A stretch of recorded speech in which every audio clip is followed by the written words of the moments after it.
Mübarizəsiz məğlub olanda çox ağır olur. Həmin anda iki Fransa oyunu böyük bir təzyiq idi. Renatla böyük bir problem olmamışdı. Mən o insanları görmürdüm. İndi Turan sevənlər var.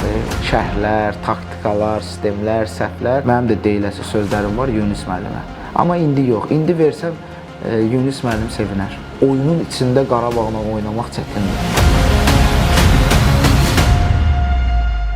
Həqiqətən o gün mənim məşqçi kimi də belə mənim üçün bir yenilik oldu. Futbolçularla bu son durumdakı necə çıxa bilərik, biz nələr eləməliyik, biz hansı məsuliyyəti daşıyırıq və bu haqda söhbətlərimiz oldu və inanın ki, inandırdıq ki, biz xal qazana bilərik.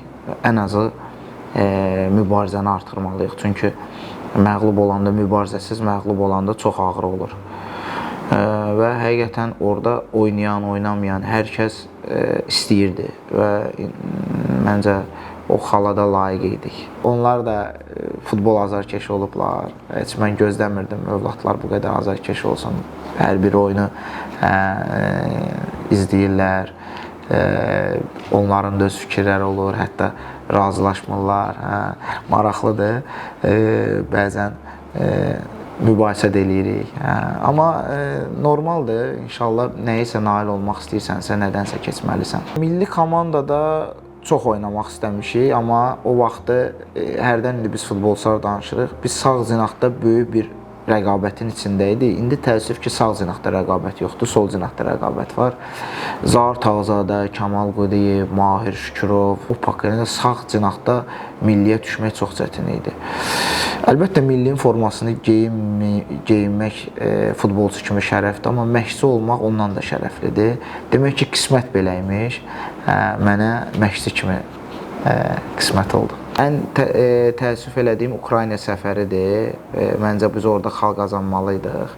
Çünki çox yaxşı oynadıq.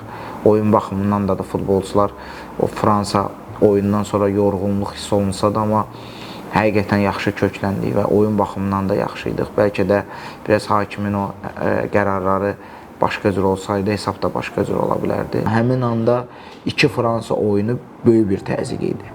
Və hətta, belə deyək də, çox zarafatlar var idi. İnanın, futbolçulara demişdim ki, bəlkə də Fransadan xal almağın ən yaxşı vaxtıdır, ən yaxşı günüdür. Yəni, reallıq budur ki, rəqib qarant eləmişdi, daha rahat gəlmişdilər. 15 dəqiqə o təzyiq eləmək istəyirdik və ən önəmlisi çoxdan görünməyən azarkeş dəstəyidir. Yəni, inanın ki, o futbolçulara güc verdi. Yəni, indi biz də danışırıq. Çünki milli komandan çoxdandır, belə deyək də, həsrətində idilər. Ümumən, baş məşqçi olandan sosial şəbəkədə yoxam, çünki çətindir, bilirəm. Amma idman saytlarını əlbəttə maraqlanırıq, oxuyuruq, çünki xəbərlər vacibdir.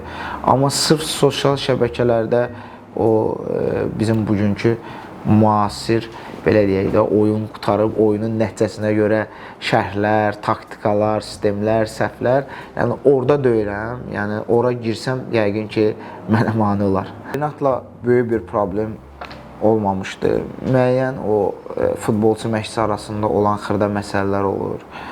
Məncə o bizim Renatla o danışığımızın böyük bir təsiri oldu. Renat peşəkardır və biz Renata inanmız hədsizdir. Bugün milli komandada ən yaxşı hücumçularımızdandır. Bunu da son oyunda göstərdi. Və Renatın oyuna gəlib ürəklə yanaşması, ilk oyunda oyuna sonradan girdi, amma həqiqətən yaxşı girdi. Ümumən planımızda Renatı Fransa ilə oyunda oynatmaq idi. Orada Rüstəmi də, amma təəssüf Rüstəm sarı vərəqə aldı. Çünki biz hücum xəttində rotasiyalar eləyirdik. Bu 4 oyunda götürsək, hücum xəttində rotasiyalarımız çox oldu. Renat milliyə yaxşı həmişə gəlir, əhval-ruhiyyədə gəlir, can yandırır. Mən deyərdim ki, fərqlidir indi milli komandada o dediyimiz oyuncular. Mən məsəl üçün Antonun mətbuat konferansında gəlib Azərbaycanca müsahibə verməsini çox böyük qiymətləndirirəm. Çünki bu futbolçularda daha başqa cür yanaşır. Şərhüddinin Azərbaycanca müsahibə verməsi, bu sevindirici haldır. Bir ayın içində Xaybullah dövlətimizin öyrənməsi və onu oxuması. Demək ki, futbolçular milliyə dəyər verir, dilimizə dəyər verir, himnimizə dəyər verir. Demək ki, bunlar bizdəndir. Bunları ayırmağa ehtiyac yoxdur və komandanın içindəki əhval-ruhiyyət çox yüksəkdir. Təəssüf oldu ki, Fransa oyundan qabaq biz hər kəs komandaya motivasiya vermək, bütün ölkə həqiqətən çoxluq dəstək verirdi. Çünki burada tək Ayxanın adı ya kiminsə adı getmir, Azərbaycanın adı idi. Təəssüf ki, Fransa oyundan qabaq bu söhbətlər hansısa komandaya belə təsir eləmək istəyirlər ki, bu söhbətlər. Buna təəssüf eləyirəm. İkinci, Turana mənim heç vaxt ziyanım dəyməyib. Ola bilər, normal da ayrılmışdıq. Bugün bəzi oyunçuların adlarını çəkirlər, sanki onları neynir. Amma bugün Turanda, hansı ki birinci ildə biz Turana gedəndə mən o insanları görmürdüm. İndi Turan sevənlər var, yəni özlərini fədakar. Mən görməmişdim. Mən orada Oktay Abdullayev, Nadir Nəbiyev və indi ad çəkməyim, orada Turan üçün həqiqətən ürəyə yanan insanları görmüşdüm və heç kimi görmürdüm. Və 2 ay biz seleksiya yapardıq, hətta Tovuza gedə bilmirdik, Bakıda seleksiya aparırdıq onu və heç bir o Turan üçün yanan, o sonralar gəldilər, o çoxaldılar. Onların heç biri gəlmədi ki, klub necə yığışdı, klub necə qaldı. Biz ilk toplanışımızı Bakıda elədik və həmin toplanışa yəni borc aldılar. O borcla komanda yığışdı Bakıda. Buna cavab vermərəm. Amma bir gün milli komandada olmayanda cavab verəcəm. Mənim də deyiləsi sözlərim var Yunus müəllimə. Amma indi yox. İndi versəm Yunus müəllim sevinər. Qurban müəllim bizim üçün dəyərli bir həm məşqçidir, həm insandır. Bilirsiniz ki, onun Qarabağda həmin o anlar, ilk uğurlu anlar olanda Qurban müəllim, biz də orada futbolçu kimi çıxış eləmişik. Qurban müəllimin işinə necə peşəkar yanaşması, nə qədər, yəni o bugün hər kəs o Qarabağın uğurundan danışır, amma inanın ki, o çox əziyyət çəkib, çox çalışıb, çox məğlubiyyətlər olub, amma həvəsdən düşməyib. Böyük təcrübəsi var. Məncə Qurban müəllim Azərbaycanlı məşqçilərə yanaşmanı dəyişdi. Bəlkə bilmirəm, yadınızdadır. Premyer Liqada biz futbolçuyduq. 14 komanda var idi, səhv eləmirəmsə, bəlkə də səhv eləyərəm. Onun 8-i, 9-u əcnəbi çalışırdı. Qurban müəllimin o uğurlu çıxışından sonra istər-istəməz klub rəhbəri yerli məşqçilərə üstünlük verməyə çalışdılar. Yadımdadır, gənc yaşlarında Samir Əliyev, Tərlan Əhmədov, bunlar Premyer Liqamızda Ramiz Məmmədov, Qəbələdə. Onu demək istəyirəm ki, yəni Qurban müəllim Azərbaycanlı məşqçilərə bir güvən verib. Onun bizim haqqımızda xoş söz deməsi bizi sevindirir. Hər zaman futboldan danışıb məsləhət almaq əlbəttə böyük bir təcrübəsi var. Oyunun içində Qarabağla oynamaq çətindir. Məsəl üçün, baxsan Qarabağa 2-0 da öndə olsan, yəni Qarabağ tələsmir. Məsələn, bunu digər rəqiblərlə olanda 1-0 görürsən ki, rəqib elə dəyişiklik edir ki, sənə şans verir ki, sən ikinci qolu da vurasan. Amma Qarabağla çətindir. Yəni, onların bir oyun modeli, həqiqətən bir böyük bir iş var. Mən həmişə deyirəm də, yəni, elə bir ki, bir fabrik yaradılıb, rahat oradan istehsal olunur da. Ona görə mən sürpriz demirəm. Əlbəttə, daha möhkəmlənirlər, daha təəccüblənirlər.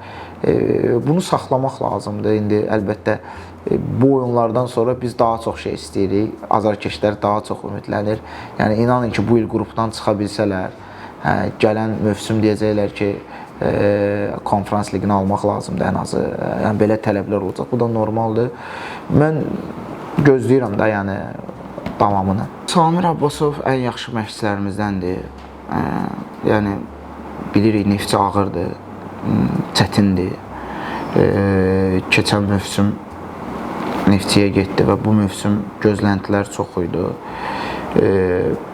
Deyim ki, bu dəqiqə şanslarını itirməyiblər. Yəni, 1 qələbə, 2 qələbə, belə deyək, ilk 5-liyə girirlər. Əlbəttə yerli məşqçi olaraq üzülürəm. Yəni istəyərdim uğurlu olsun. Amma klubun öz idarəçiləri var, öz yanaşması var. Biraz o prosesdə çətinlik çəkirəm nəysə demək. Biz 3 il, 4 il bundan öncə biz nə danışırdıq? Azərbaycan çempionatı Bakı çempionatıdır. Yadımızda da bir Qəbələ var idi. Bir Qəbəliyə səfər edirdik və hamımızın istəyi o idi ki, futbol bölgələrə getsin. Və yavaş-yavaş bölgələrə gedir. Burada çətinliklər olacaq, hər şey mükəmməl birdən-birə olmayacaq. Amma indi baxın, yavaş-yavaş düzəlir. Bugün Turan stadionunun otu dəyişdi, baza tikdi, bölgədir. Yevlax meydançasını dəyişdi. Ən azı öz meydançasında oynayacaq, süni olsa da. Digər Qəbələ öz meydançasındadır, Şamaxı öz meydançasındadır. İndi inşallah ümid eləyək ki, İmişli də öz meydançasında oynayacaq. Və məncə Kəpəzin də müvəqqətidir. Çünki bilirik ki, federasiya tərəfindən, dövlət tərəfindən mükəmməl bir baza tikildi və biz də Tovuz səfərinə gedəndə orada məşq elədik və həqiqətən bugün bir çox klubun arzusu olduğu baza Kəpəzdə var. Meydança da yəqin ki, hazır olacaq, çünki məncə Azərbaycanda ən yaxşı stadionlardan biri olacaq. Çünki çox yaxşı akustikası var, görünüşü var və bilirik ki, Gəncədə azarkeş də olacaq. Yəni, Kəpəzin həmişə oyunlarında 10.000, 15.000 azarkeş olurdu. Kəpəz də evə qayıtsa daha maraqlı olacaq. Məncə bu proses yavaş-yavaş düzəlməyə doğru gedir. Mən həmişə öz fikrimdəyəm ki, çempionatda ən azı limit olmalıdır. Bu mənim şəxsi fikrimdir. Bu milli komandada işdən də öncə demişəm, Sumqayıtda işləyəndə də demişəm. 2 olmalıdır, 1 olmalıdır, 3 olmalıdır, bu müzakirə olunmalıdır. Amma futbolçuların o deməklə də razı deyirəm ki, biz harada oynayacağıq, limit olsun. Məncə belə biraz demək başqa cür başa düşülür ki, siz limitə görə oynayırsınız. Məncə bugünkü çempionata baxsaq, yəni limit yoxdur, düzdür, amma yerli futbolçular oynayır da. Bəli, bəzi komandalarda ola bilər ki, çox oynanılmalıdır, legioner gətirirlər, məcbur onu oynatmaq olur. Məsələn, bir çox komandalar var ki, orada baxırsan ki, yaxşı yerlilər var, amma oynamır. Amma görürük ki, hər komandada yenə də yerli futbolçular oynayır. Biraz komanda sayı bu il nə yaxşı oldu? Komanda sayı artdı. 2 komanda artdı. İstər-istəməz futbolçulara tələbat var. Bəlkə də sabah 14 komanda olsaq, 16 komandası biz futbolçu tapa bilməyəcəyik, amma deyəcəyik ki, yəni limitdən danışmayacağıq. Limitin bölgə komandalarına nəyə yaxşıdır? Bax, inandırım, biz, məsələn, Şamaxı, yəqin ki, Kəpəzdə olsun, Karvanda olsun, bir çox yerli futbolçu gəlmək istəmədi. Bizə asandır ki, legioner gətirək. Məsələn, yerli futbolçu üstünlük verir Bakı komandası və digər. Bu məqamlar da yerinə oturacaq. Məsəl üçün, futbolçular da anlayacaq ki, bugün gələcəyi üçün inkişaf eləmək istəyirsə mütəmadi oynamalıdır, karyerasına zərbədir.